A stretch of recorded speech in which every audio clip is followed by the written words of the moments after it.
Atenção! Vai começar agora uma teleaula de ensaios de materiais do curso profissionalizante. Este módulo tem um total de 25 aulas. Hoje você vai assistir a teleaula número 5. Bons estudos!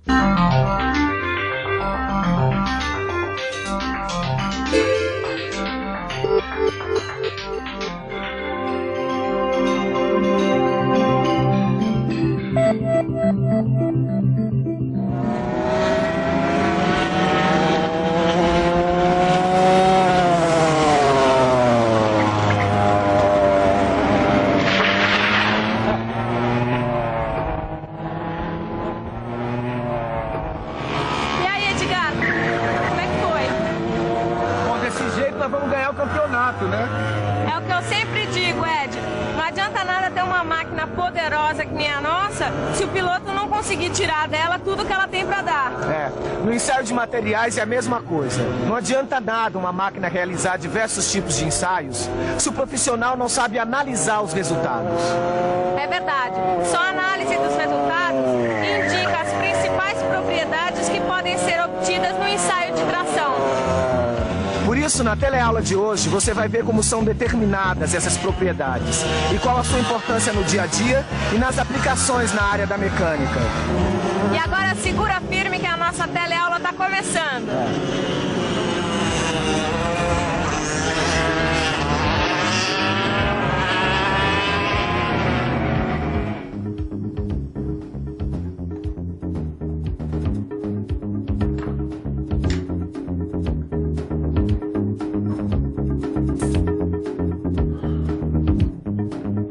E aí, Silva, o que é que manda hoje? Ô, Caio, isso aqui é uma encomenda lá do pessoal da ferramentaria. Tá, o que é isso aí? É uma peça nova que eles vão produzir por estamparia. O que a gente tem a ver com isso? Escuta aqui, ô Caio, você não está fazendo estágio em ensaio de materiais? Desculpa, Silva. É que hoje eu estou um pouco distraído. Mas eu entendi o que você quis dizer. Como eles vão ter que produzir essa peça pela primeira vez por estampagem, eles têm que determinar a recuperação elástica que esse material vai sofrer após ser estampado, né? Exatamente. E o pessoal lá da ferramentaria sabe que as peças não vão ter as mesmas dimensões das da matriz, exatamente por causa da recuperação elástica do material. E essa recuperação corresponde ao alongamento elástico? Corresponde. E como você sabe, Caio, a gente mede o alongamento elástico do corpo de prova aqui com esse equipamento, com esse aparelho, o extensômetro, que fica preso no corpo de prova. Portanto, com o extensômetro preso no corpo de prova, você consegue medir o alongamento elástico. Agora, você se lembra que o alongamento plástico define a ductilidade do material? Isso quer dizer que quanto maior for o alongamento plástico do material, mais fácil ele vai ser deformado. E no dia a dia da indústria é muito importante conhecer o alongamento. Afinal, é pelo alongamento que nós podemos saber qual tipo de material é o mais indicado para um determinado processo de produção. Ou seja, se é melhor trabalhar com forjamento a frio, com laminação, com estamparia profunda ou com algum outro processo. Isso vai depender do alongamento do material usado. E para calcular esse alongamento, você já sabe, basta que do comprimento final você subtraia o comprimento inicial e divida o resultado pelo comprimento inicial. Edgar, eu já sei como medir o comprimento final desse corpo de prova. Ah, é? Como é? Eu vou usar esses riscos que foram feitos durante a preparação do corpo de prova. Agora que você vai ver como esses riscos são úteis, viu? Olha, antes de mais nada, a gente precisa juntar as duas partes do corpo de prova. Mas elas têm que ficar bem juntinhas. Aí é só definir o risco mais próximo da ruptura, que deve estar mais ou menos no meio da parte útil. Depois de definido, é só contar a metade das divisões para um lado, 1, 2, 3, 4, 5, e para o outro, 1, 2, 3, 4, 5. Para chegar ao comprimento final, só é preciso medir a distância entre os dois extremos desta contagem. Só que esse método, Edgar, só funciona quando o corpo de prova rompe bem no meio da parte útil. Porque se a ruptura acontecer fora do centro, aí é preciso usar um método que é um pouco diferente. Então veja como é fácil esse método. Ele também começa com a localização do risco, que fica mais perto da ruptura. Depois, contamos n sobre 2 divisões de um dos lados. E no comprimento do lado oposto, compensamos com o número de divisões que forem necessárias para chegar a n sobre 2 divisões. Para descobrir o comprimento final, basta acrescentar ao número de divisões do lado menor as divisões necessárias para completar as n sobre 2 divisões.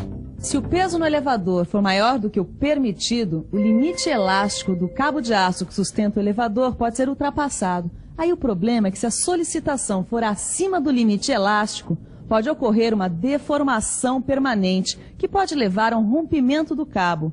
Por isso que é muito importante que o profissional da mecânica conheça muito bem o significado do limite elástico.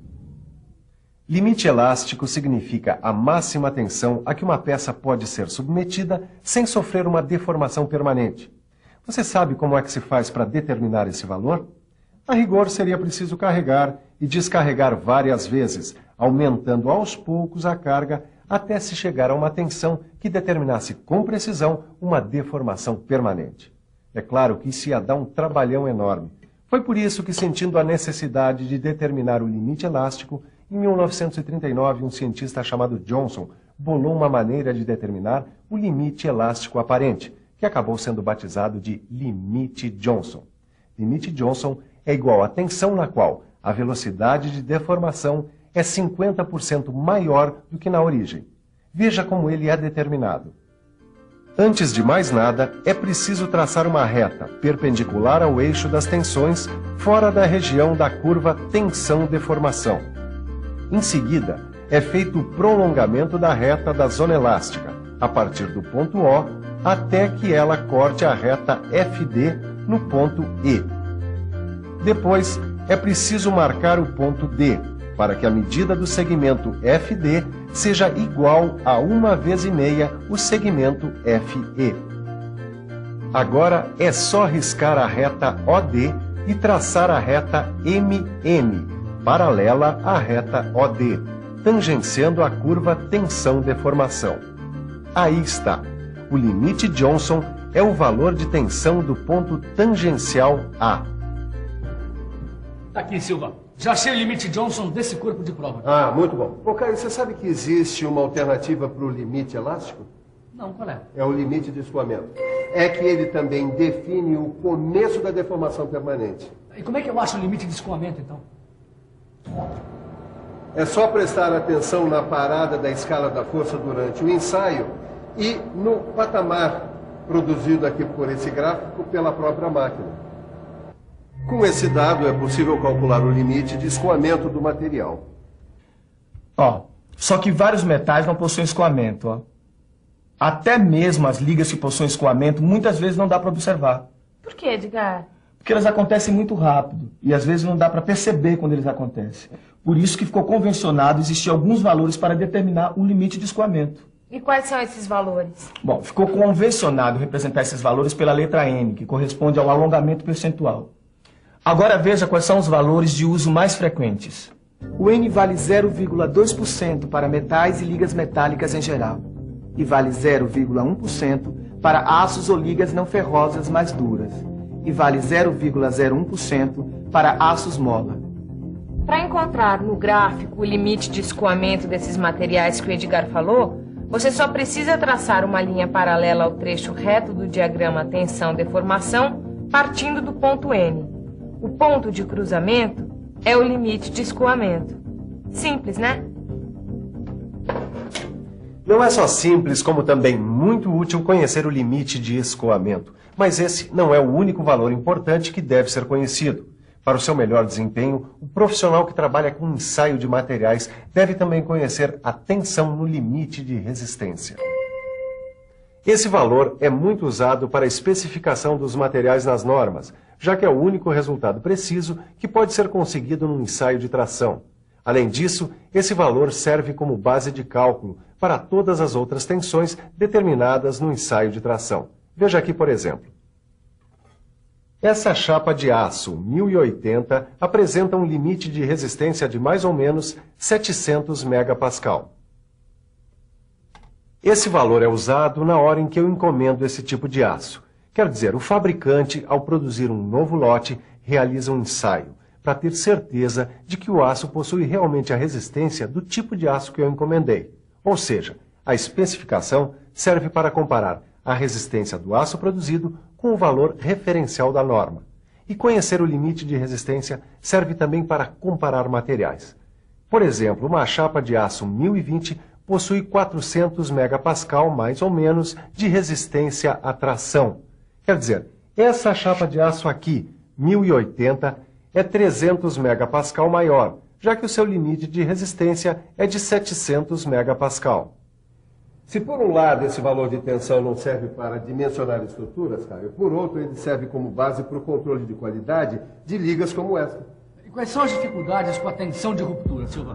É que fica difícil determinar com precisão o limite de ruptura, porque não dá para a gente parar o indicador de força no momento exato da ruptura. Sem falar que limite de ruptura não serve para caracterizar o material. Ué, por que não? Porque quanto mais dúctil for o material, mais ele deforma antes de romper. Bom, com tudo que você aprendeu na teleaula de hoje, você já está pronto para interpretar um relatório de ensaio de tração, como esse aqui, que você encontra no seu livro de estudos. E agora, vamos para uma boa revisão. E atenção, se liga aí que é a hora da revisão. Na teleaula de hoje, você aprendeu a calcular o alongamento de um corpo de prova, viu como é determinado o limite elástico, o limite de escoamento e ainda ficou sabendo quais são as dificuldades com a tensão de ruptura. Com essa quarta e última teleaula sobre ensaio de tração, você já está pronto para um novo tipo de ensaio. Ele se chama ensaio de compressão. Mas esse é um outro assunto que fica para a próxima teleaula. Enquanto isso, você resolve os últimos exercícios sobre ensaio de tração que estão no seu livro de estudo. Até a próxima. Tchau.